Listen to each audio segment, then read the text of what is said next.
Oi pessoal, tudo bem? O meu nome é Murilo Gaules, eu sou artista da cena, performer e ativista. E eu integro um coletivo aqui da cidade de São Paulo que chama Companhia das Terroristas. A gente tem como principal trabalho o foco na produção dentro das artes da cena e também de outras linguagens artísticas, a produção de manifestações ativistas junto a nossos irmãos, irmãs e irmãs LGBTQIA+, com foco nas pessoas sobreviventes do sistema prisional. E a construção da nossa linguagem, né, do trabalho que a gente tem elaborado durante esse tempo já de 8 anos de coletivo pensando essa aliança entre arte e ativismo, tem algumas referências e hoje a gente vai falar de algumas delas, tá? Vou bater um papinho com vocês para falar sobre ativismo e o cenário de alguns movimentos de mudança por justiça da Latinoamérica. Na verdade, a gente vai conversar sobre dois movimentos que são muito importantes na produção da linguagem da Companhia das Terroristas, que um é o movimento o EZLN, o Exército Zapatista da Libertação Nacional, no México, e depois a gente vai conversar um pouquinho sobre o coletivo Mulheres Criando, que é um coletivo na Bolívia, que faz um trabalho com mulheres, em sua maioria indígenas, também pensando sobre produção, dignidade rebelde, a partir de uma relação com corpo, cidade e performance. A escolha desses dois grupos em específico, né, porque se a gente for parar para pensar no cenário da Latinoamérica, tem muitos coletivos que estão produzindo por aí, então por que a gente está falando hoje especificamente sobre o EZLN e o Mulheres Criando? Porque a relação que eu vou trazer para vocês não é uma relação que foi construída ou por uma pesquisa acadêmica ou por um olhar de uma troca bibliográfica. Tanto o Exército Zapatista da Libertação Nacional quanto o Mulheres Criando são coletivos com os quais a gente teve algum grau de envolvimento prático. E inclusive com as Mulheres Criando a gente chegou a trabalhar juntos, fizemos uma performance em coletivo. Então também tem aqui uma outra forma de falar sobre produção de conhecimento e produção de ativismo a partir de uso de performance, de arte, de estética, de poesia, a partir de uma relação de dois coletivos que vão se encontrar em algum determinado momento e que esse encontro vai produzir uma linguagem, né? Acho que é muito importante, antes da gente começar esse papo, a gente falar de uma palavra que vai ser importante durante toda a leitura desse encontro, aula que a gente está fazendo aqui, que é a palavra hackeamento, tá? Eu gosto muito de lidar com a palavra hackeamento, porque é muito comum, principalmente quando a gente vai falar de técnicas e abordagens, metodologias que vêm de lugares de fora, né, que vêm de fora do Brasil, principalmente quando eles vêm da Europa, mas quando estão em outros territórios fora da nossa terrinha aqui, a gente também pensa um pouco nisso, que é de tentar importar essa tecnologia, importar essa lógica para os nossos modos de produção aqui.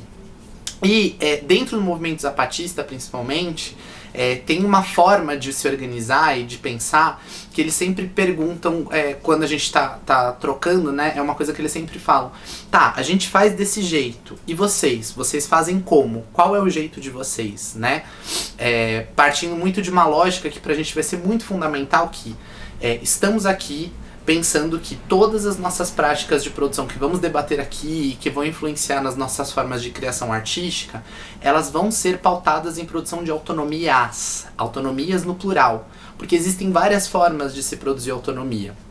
Então é importante que, no papo que a gente for bater, você não tente importar nenhuma lógica do que eu estou trazendo, mas tentar olhar para essas metodologias, entender quais programas, quais ações, quais movimentos parecem interessantes para o contexto geográfico, político, econômico, social em que o seu coletivo está inserido, e aí sim, a partir disso, você utilizar dessas ferramentas, desses instrumentos para criar a sua metodologia, beleza? Então, a partir disso, a gente pode começar a bater esse papo. Bom, então vamos lá.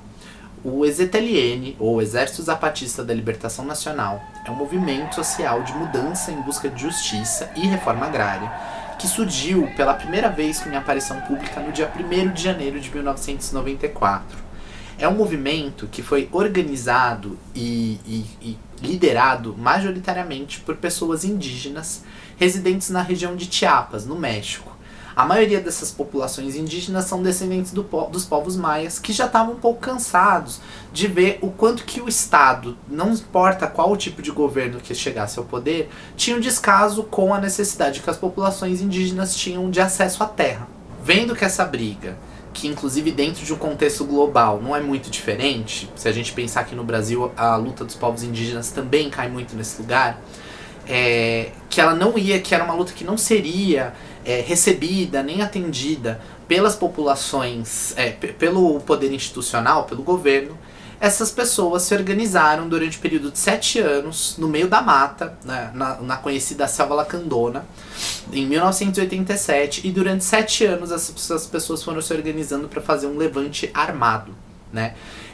No ano novo, de 1º de janeiro de 1994, um grupo de insurgentes armados tomam a cidade de São Cristóvão de las Casas de assalto e ocupam a sala o que seria a prefeitura, né, dentro do que a gente conhece das organizações aqui, e dentro dessa ocupação eles fazem uma reivindicação pública sobre o direito às terras.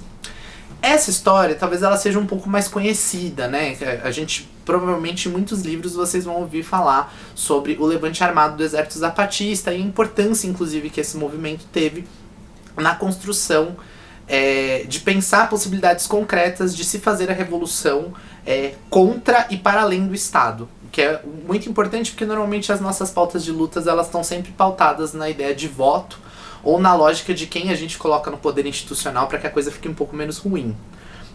Mas o que pouco se fala é que a verdadeira vitória, a verdadeira arma de guerra que o exército zapatista se utiliza para conseguir vencer a guerra contra um exército totalmente aparamentado, contra um Estado que tem helicóptero, que tem um exército armado, que tem tanque de guerra, né? Que não é um grupo de 300 indígenas com armas, com rifle AK-47. Foi exatamente o uso da poesia, do discurso e da estética. Pois é. Então, uma das coisas que inspirou muito a gente aqui dentro da Companhia das Terroristas, e que inclusive ajudou a gente a pensar a própria ideia do que a gente chama de terrorismo poético aqui, essa lógica de entender a possibilidades do que a gente vai chamar de arsenais bélicos antifascistas dentro da produção em artes, né? Inspirados muito no que o movimento zapatista fez. Aí a gente vai se perguntar, mas o que o EZTLN foi fazendo? Que produções foram essas que utilizaram de forma concreta para construir dentro de um cenário de guerra a utilização do que a gente entende como artes, mas que na verdade eu vou chamar aqui de produção de potência? Por quê? Porque é muito importante a gente lembrar que, embora eu esteja fazendo essa aproximação entre zapatismo e arte, nem os zapatistas não se consideram um grupo artístico. E aí é super importante para que a gente não faça nenhum movimento colonizador de tentar enquadrá-los em algumas caixinhas, porque é muito comum, principalmente artista, fazer isso. A gente levar em consideração aquela lógica que eu falei lá atrás do hackear, né? Então a gente está olhando para um modo de produção super potente, interessante. Eu tô fazendo esse olhar enquanto uma pessoa que é artista e que tá pegando essas influências, essas informações para pensar um processo de artes que contribua para esse movimento revolucionário, mas sem tentar fazer com que o zapatismo se encaixe dentro de alguma caixa já pré-estabelecida. Até porque a gente está falando de um movimento que fez uma escolha de se autonomear, que se chamou de zapatismo. Para começar a ilustrar um pouco da potência e da relevância do trabalho do zapatismo, inclusive de como artistas do México e do mundo todo conseguiram olhar para a potência estética que esse grupo estava produzindo, eu vou ler aqui um trecho que eu traduzi de um texto do performer Guilherme Gomes Penha, que fala exatamente sobre esse início do levante zapatista. O texto, ele fala assim: Cidade do México estava de ressaca. Bem cedo pela manhã de 1º de janeiro de 1994, seus habitantes estavam se recuperando da celebração épica do Ano Novo. Na tela da minha televisão, de repente, fui confrontado com as imagens de guerrilheiros que lembravam a reviravolta sandinista do final dos anos 70 e a Guerra Civil Salvadorenha.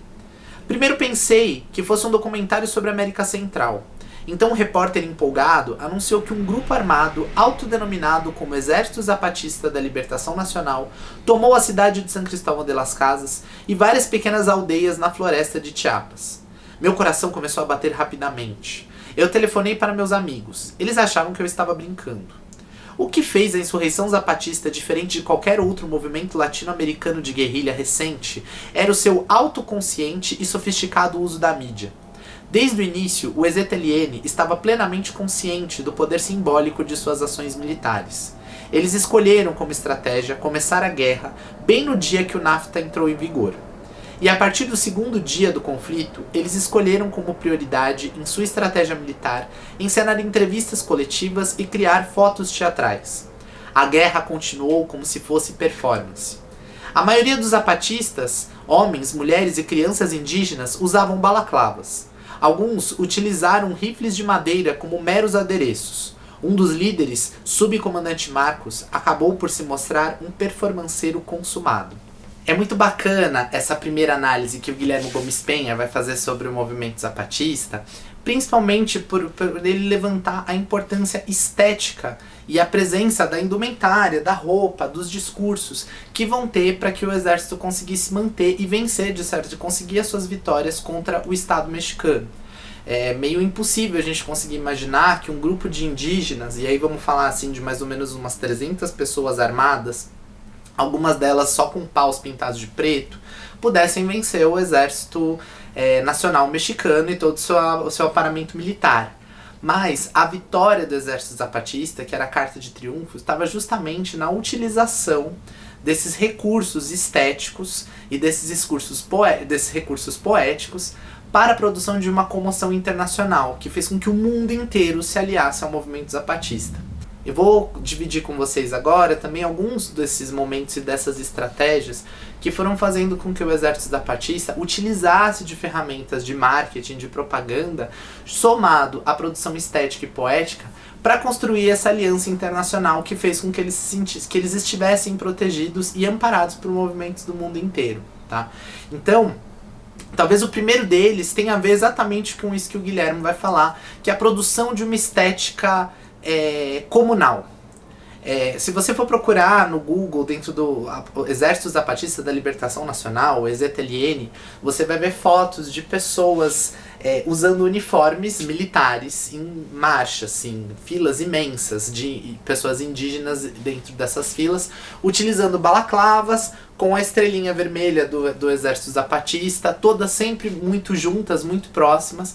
E é uma estética que, se você for prestar muita atenção, ela não só é uma estética que tenta copiar o uniforme militar, ela é funcional, porque também são roupas que foram pensadas para pessoas que estão indo para a guerra, mas é uma estética que também constrói uma identidade desse povo que começa a se nomear enquanto coletivo zapatista, né? Enquanto um movimento social que precisa ser identificado e que essa identificação ela se dá primeiro pela imagem. Depois disso, a identificação ela também vai vir pelas produções visuais. O México ele é muito conhecido pela produção das estéticas muralistas. E os zapatistas souberam usar disso com excelência.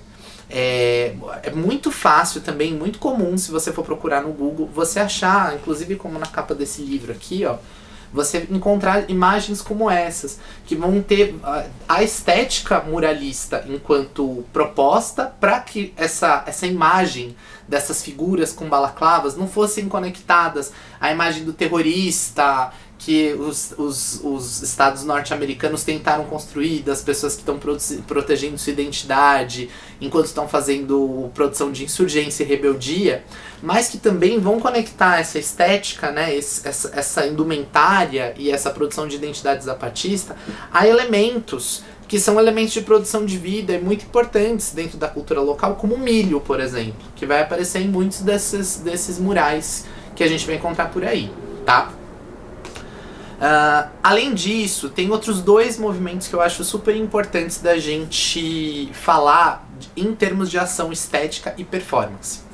Tem uma anedota zapatista que ela é muito bem contada num texto da Jill Lane, que eu vou colocar aqui no link para vocês acessarem se vocês quiserem, que ele vai contar sobre o bombardeio aéreo zapatista.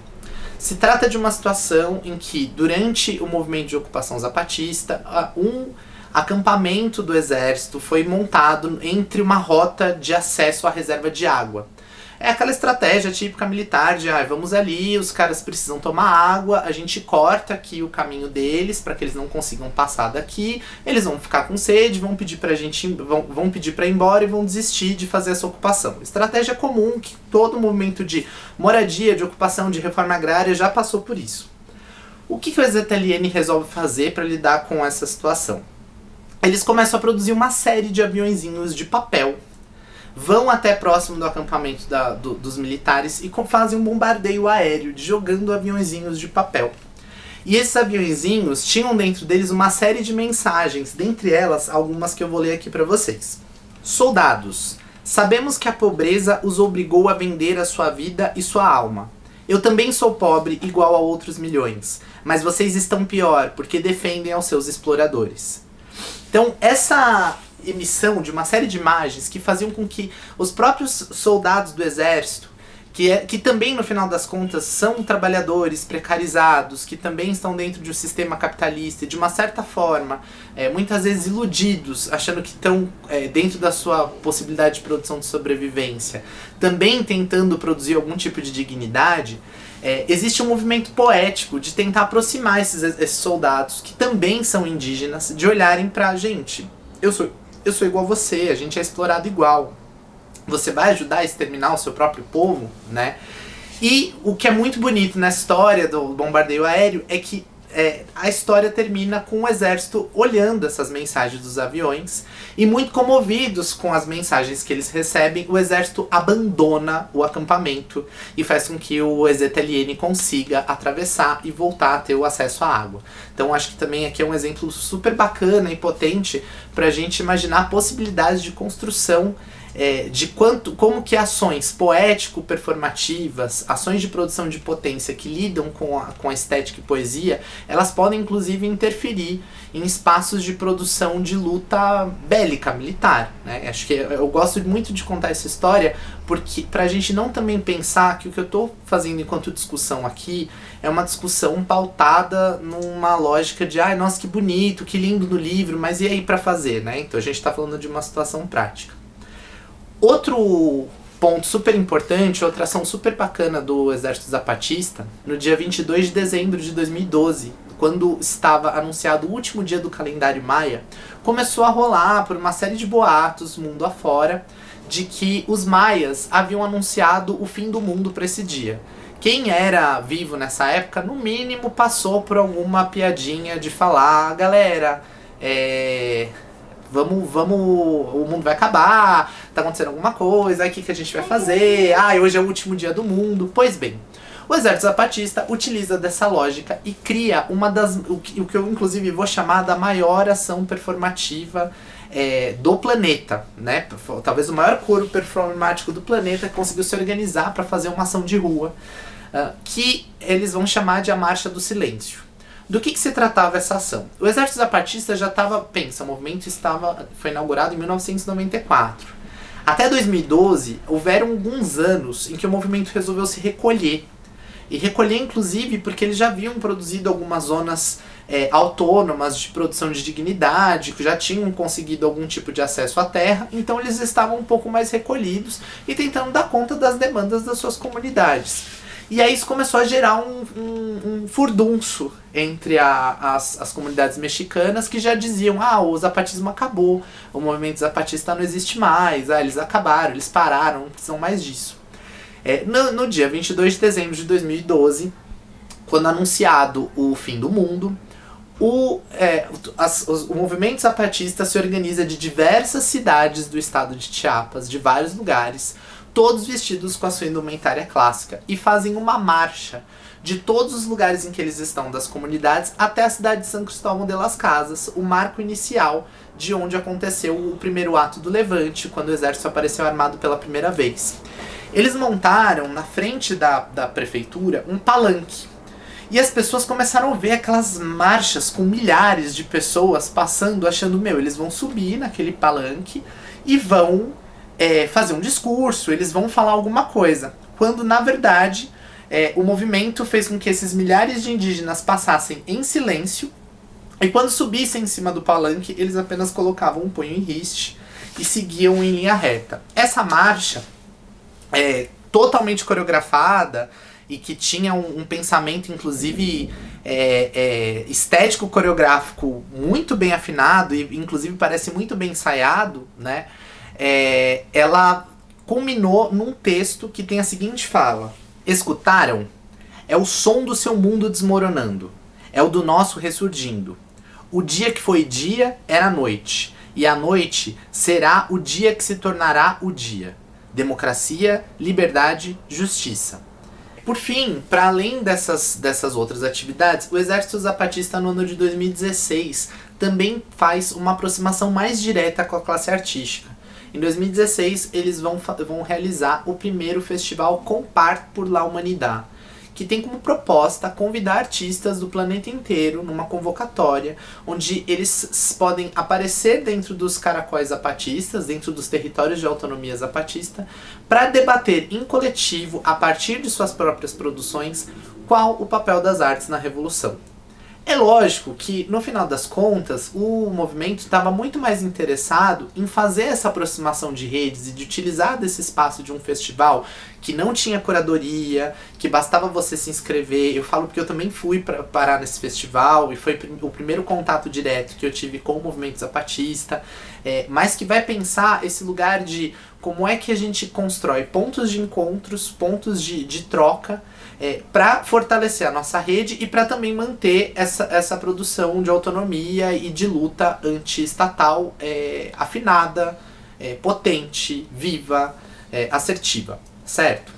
Bom, com esse exemplo, galera, o que eu estou tentando mostrar aqui são alguns exemplos práticos de coisas que realmente aconteceram, que se efetivaram e que tiveram sucesso, né, dentro do que a gente vai falar dentro da lógica de sucesso, nesse pensamento de produção de movimentações poéticas, estéticas, discursivas, como ferramenta, como arsenal na luta contra o Estado fascista. Então, ou seja, acho que a gente começa de um lugar muito comum que isso é possível, isso já aconteceu, isso ainda está acontecendo, porque o zapatismo ainda vive.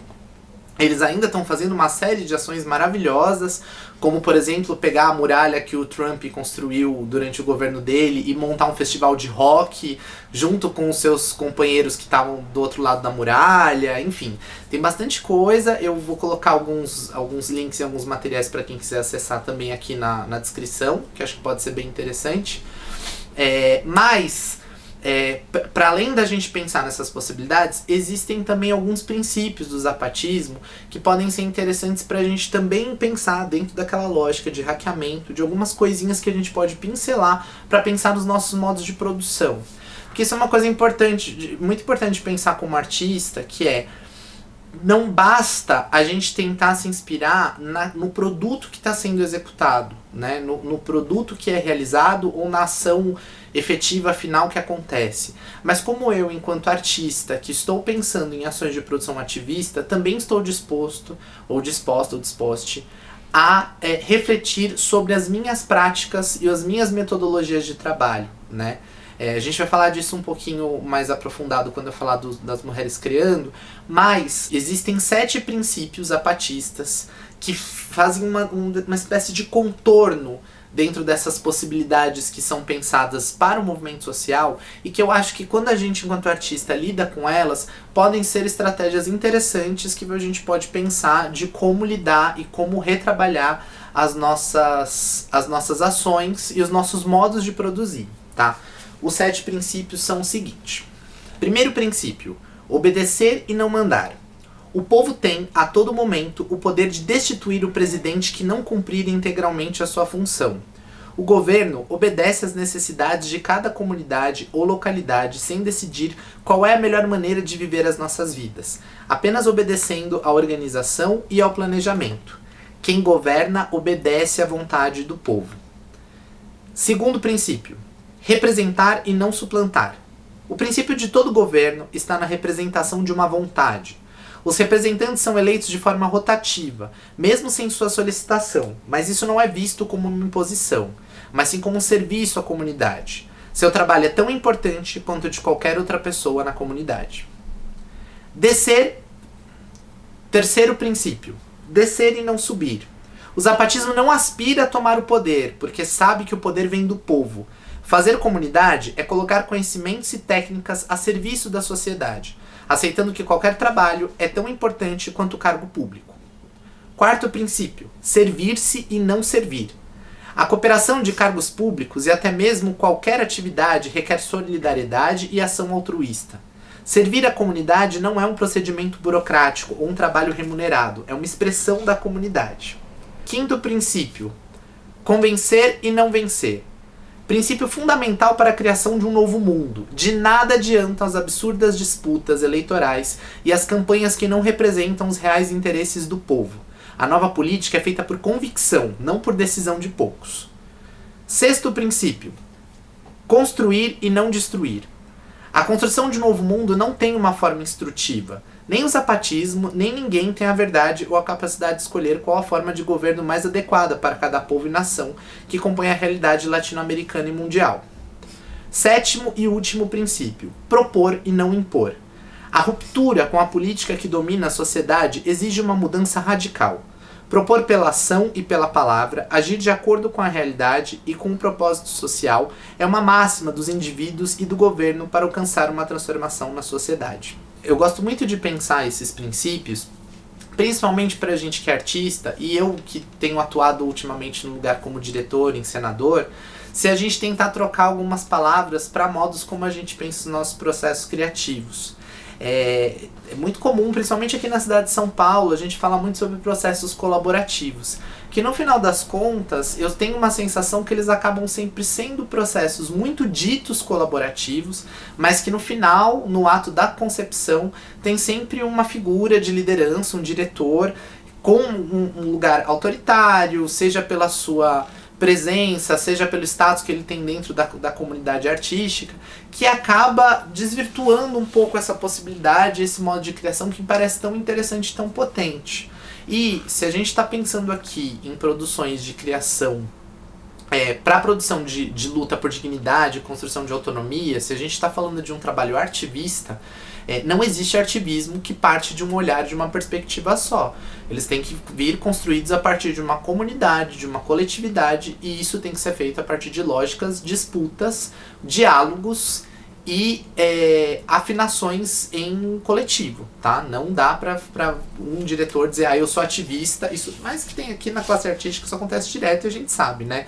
Nossa, sou o diretor engajado, logo eu tenho todos os saberes que o mundo precisa saber para que o mundo se transforme. E aí, por que você não transformou o mundo ainda, né, meu bem? Então vamos nisso. Com esse primeiro panorama do zapatismo, que ele tem a ver mesmo com um lugar de introdução, eu não estou mesmo interessado aqui neste material de fazer uma abordagem aprofundada, até porque o tempo do material não permite, mas de criar esse primeiro contato e dar alguns materiais de uma primeira aproximação que possam ajudar nesses materiais de construção artística, ativista, no contexto que a gente está vivendo. Só que uma das coisas que eu percebi quando eu estava lá no México com a ZTLN, e que me pegou bastante, é que é inegável a potência, a importância na luta anticolonial, anti-imperialista que o exército zapatista teve. Mas há uma escolha que o exército acabou fazendo durante a sua consolidação, que foi o de deixar, né, vamos pensar a revolução, vamos pensar a luta anticapitalista, e o patriarcado a gente deixa para depois, a gente tenta resolver depois. E isso, por muito tempo, tem se tornado uma disputa que ainda é muito difícil de acontecer dentro do exército zapatista. Eu acho que é legal, porque quando a gente vai falar também de práticas lá de fora, é muito comum que a gente caia nessa cilada de falar, puxa, isso dá certo, isso é super legal, como se eu estivesse aqui dando uma receita mágica de algo que super funciona, e aí você fala, nossa, por que quando eu replico isso não dá certo? Porque a gente também precisa de um olhar crítico para conseguir olhar para as defasagens, as mazelas que esses movimentos que nos inspiram têm. São movimentos feitos por pessoas, então são movimentos que vão ser falíveis, né? Eu não estou falando aqui de nenhuma utopia, eu estou falando de realizações que aconteceram de forma concreta. E o zapatismo tem por muito tempo ele vai ter essa dificuldade de lidar com as questões do patriarcado, né? E durante a minha pesquisa e durante o trabalho da Companhia das Terroristas, principalmente pensando que somos um coletivo de pessoas LGBTQIA+, e que o patriarcado nos afeta de uma série de maneiras, né, e de uma série de formas, a gente ficou pensando como lidar com essa lacuna. E aí, para pensar um pouco disso, a gente vai para a segunda parte desse material, onde a gente vai falar de um outro coletivo super potente, super bacana, que vai pensar exatamente em como lidar com essas questões numa luta antipatriarcal. Sé bailar con mi soledad, sé bailar con mi soledad, sé bailar con mi soledad, A gente vai falar agora do coletivo Mulheres Criando. O coletivo Mulheres Criando surgiu na Bolívia como uma resposta a uma onda neoliberal e uma onda de movimento concomitantemente patriarcal machista que começou a silenciar os povos originários da América Latina e, consequentemente, as suas mulheres. Esse movimento teve como lideranças iniciais na sua fundação as militantes Julieta Paredes e Maria Galindo, que é a pessoa com a qual eu vou conversar um pouco mais aqui sobre essa frente de trabalho. Eu falo isso porque num determinado momento da história dos Mulheres Criando, Maria Galindo e Julieta Paredes, elas têm uma ruptura, um rompimento, onde as duas vão compor dois tipos de movimentos, os dois movimentos vão receber o nome de Mulheres Criando, o Mulheres Criando que está com a Maria Galindo e o outro Mulheres Criando comunitário, que é liderado pela Julieta Paredes. Tá? Eu faço essa distinção para a gente pensar também qual recorte que a gente está se relacionando nesse momento para pensar essa metodologia. Bom, a gente conheceu o Mulheres Criando e a Maria Galindo no ano de 2018, quando a gente teve, enquanto Companhia das Terroristas, tivemos a possibilidade de trazer a Maria Galindo para cá, para o Brasil, para fazer com a gente uma residência de produção de despatriarcalização na Casa de Cultura da Vila Guilherme.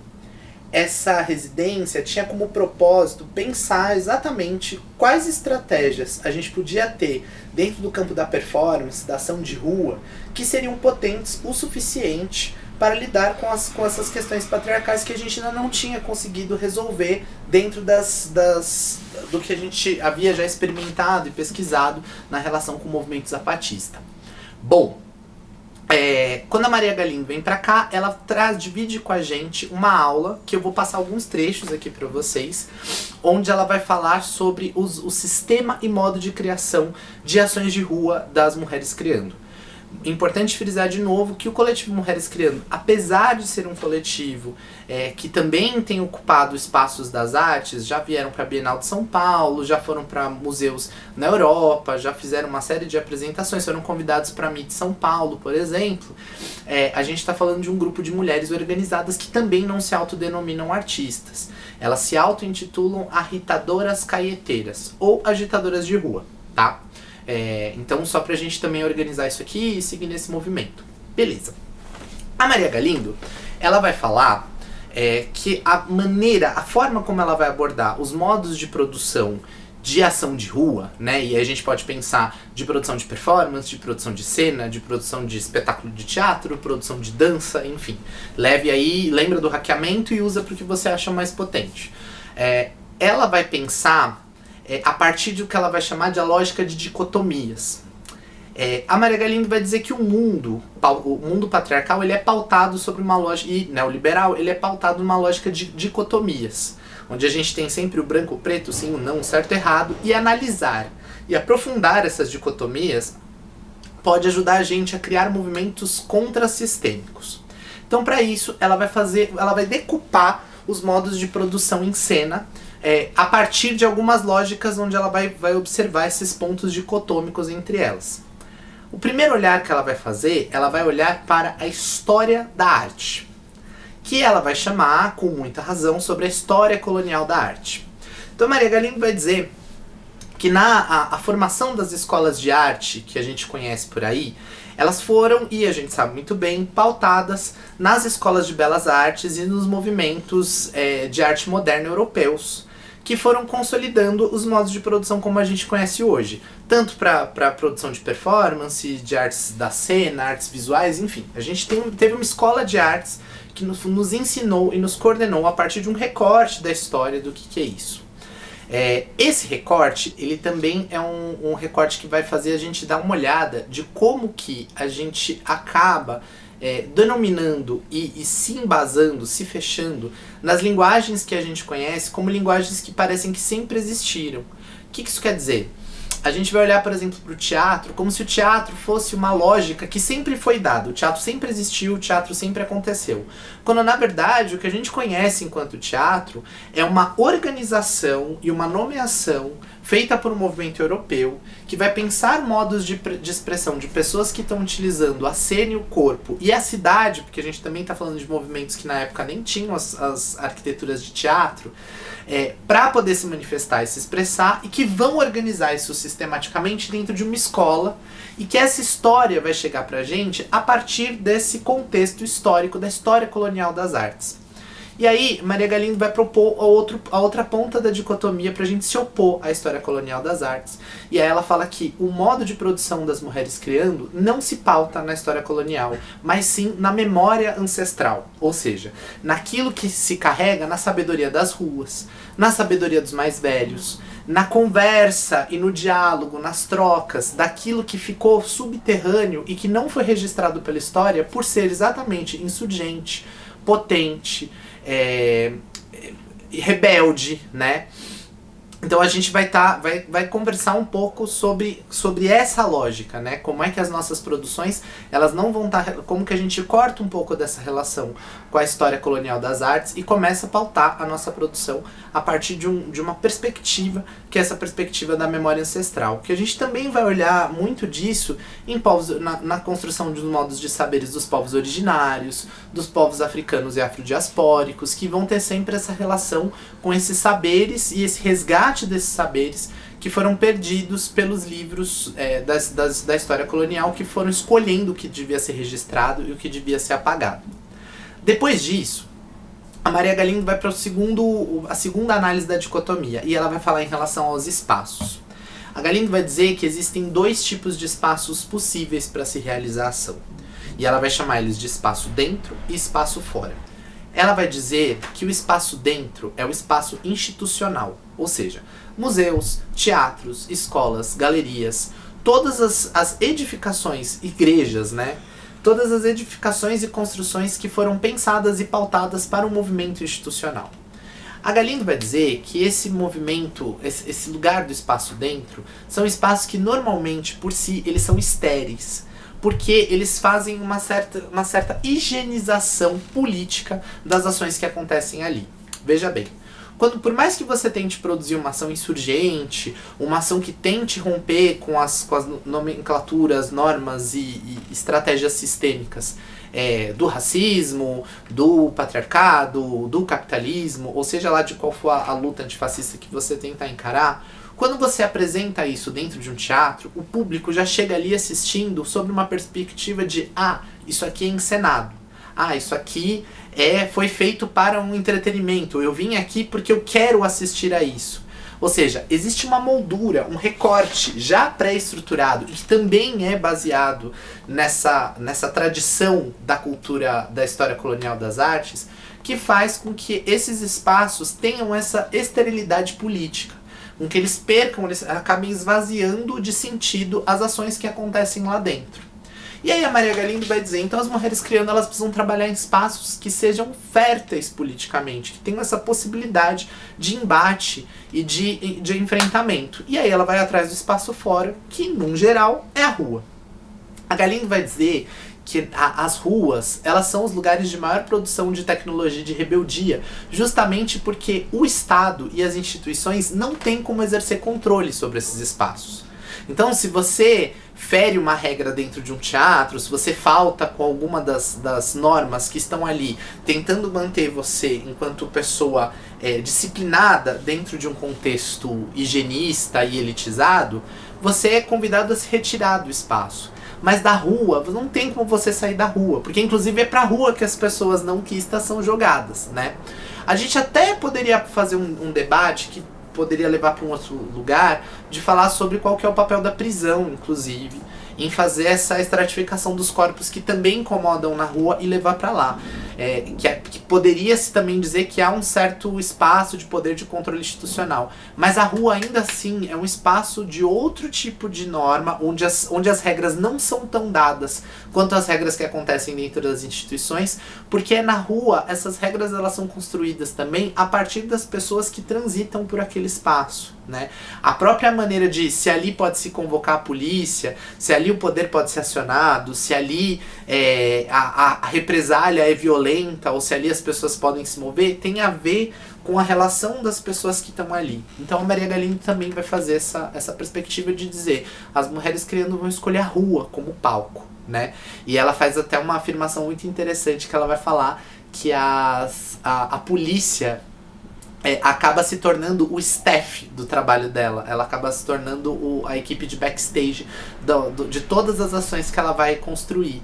Porque quando você entende que a rua é o seu espaço e que você tem essa possibilidade de determinar as regras que você vai produzir lá dentro, a rua, a polícia enquanto também um corpo que habita essa rua, ela também acaba sendo pensada e integrada nesse lugar da ação, que é também uma outra coisa muito interessante.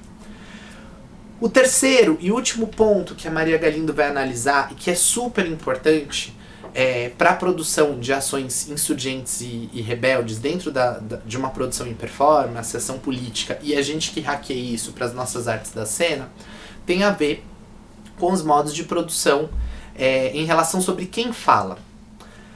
A Galindo vai dizer o seguinte, ela vai dizer que nós, mesmo os movimentos de esquerda engajados, que estão extremamente pensando em contextos de revolução, somos condicionados ao que ela vai chamar de guion oficial, ou em português a gente poderia traduzir para roteiro oficial. Ela vai dizer que existem regras discursivas que são coreografadas e pensadas sobre o que podemos dizer e como podemos dizer. E que essas regras, elas normalmente, quando são aplicadas a corpos minorizados, pessoas negras, travestis, indígenas, LGBTQIA+, sobreviventes do sistema prisional, população de rua, pessoas com deficiência e por aí vai, a gente sempre vai lidar com esses corpos a partir de uma lógica que ela vai chamar da lógica do testemunho, que tem a ver com uma lógica de falar sobre o sofrimento. É mais ou menos como se os corpos que fossem minorizados, eles só fossem legitimados a ser ouvidos quando eles vão falar da mediocridade de sua existência a partir da dor. E sim, a gente sabe que enquanto corpos minorizados, a gente está sim pautado em lugares de dor, que somos oprimidos, que temos uma série de caminhos e de mazelas que vão nos impedindo de sobreviver, mas ela vai dizer que quando a gente só consegue se expressar a partir de um lugar de falar sobre dor, de dizer sobre, para que a pessoa, o corpo privilegiado olhe pra gente e fala, coitada, coitado, vou te dar uma ajuda. A gente se coloca num espaço de vítima que não consegue fazer essa virada desse jogo, não tem esse outro lugar. Então, para construir essa outra oposição dicotômica, né, essa ponta inversa para o guion oficial, para o lugar do testemunho, a Galindo vai falar que precisamos produzir falas em primeira pessoa. E aí, esse talvez seja um dos exercícios mais complicados desse sistema, principalmente para quem é artista, porque a Maria Galindo vai dizer que ela tem muita dificuldade de trabalhar com atores, porque essa necessidade, esse condicionamento pautado dentro dos espaços pautados dentro de uma escola convencional que está pautada na história colonial das artes, faz com que esses atores estejam muito acostumados a sempre representar algo, a sempre falar em nome de alguém. Mas na hora de falar por si, de falar em primeira pessoa, onde está o seu desejo, onde está a sua movimentação, o que te move, o que te traz até aqui de verdade, o que te potencializa, isso se torna muito difícil. Ela dá um exemplo que eu acho muito bacana. Ela fala que durante numa conversa que a gente teve, ela falava pra mim assim, a gente estava numa roda com pessoas, com mulheres, e a gente queria fazer uma performance que é a Passarela Feminista, que é uma performance super conhecida na Europa, óbvio, porque no Brasil a gente ouve falar muito sobre as produções latino-americanas, mas que inclusive tem uma crítica muito legal, que eu também vou colocar aqui, feita pelo Paul Preciado, falando sobre a importância dessa performance, onde ela consiste dela montar uma passarela, onde as mulheres que atravessam essa passarela vestem alegorias de suas próprias histórias e seus próprios desejos, que funcionam como, segundo a própria Maria Galindo, como aparatos de fala. Ou seja, o figurino, a roupa, a indumentária, os objetos de cena que elas estão usando não têm só uma finalidade estética, mas eles são mecanismos para atribuir o poder de fala para esses corpos que nunca puderam falar. E aí ela vai chamar isso de aparato de fala. E o primeiro movimento para construir esses aparatos de fala, ele parte de uma lógica de sentar com essas mulheres e tentar perguntar para elas o que vocês querem dizer, né? O que vocês querem falar. E ela diz que chega uma mulher ali e ela começa a tentar pautar, dizer algumas pautas hegemônicas, né, do movimento feminista branco. Vamos falar sobre movimentos reprodutivos e liberdade reprodutiva e sexual das mulheres. Vamos falar sobre... E ela começa a olhar e falar, nossa, mas não parece que você quer falar sobre isso. E ela começa a cavar e fala, mas me diga, você tá falando isso porque isso faz sentido na sua vida, pra você isso é uma frente, ou porque você acha que por estar no espaço de feministas, você tem que falar sobre isso. E aí ela começa a pensar, ela fala, eu queria falar sobre dirigir. E aí a Maria Galindo fala, fale mais. E ela fala assim, porque eu sou uma excelente motorista, eu gosto muito de dirigir.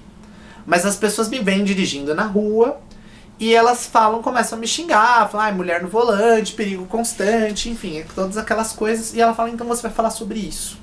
E a Maria Galindo vai falar exatamente no poder curativo, né? Pensando que a formação da Galindo é em psicologia, então ela também vai pensar sobre essa coisa da ação política, também enquanto uma ação para a produção de um estado de integralidade psicoemocional de quem está falando, né? De que a gente vai produzir política também a partir da construção dos desejos, e de como que é importante de que essa construção coletiva que se faz dentro do movimento de mulheres, ela não pode ser pautada pela estratificação e anulação do indivíduo.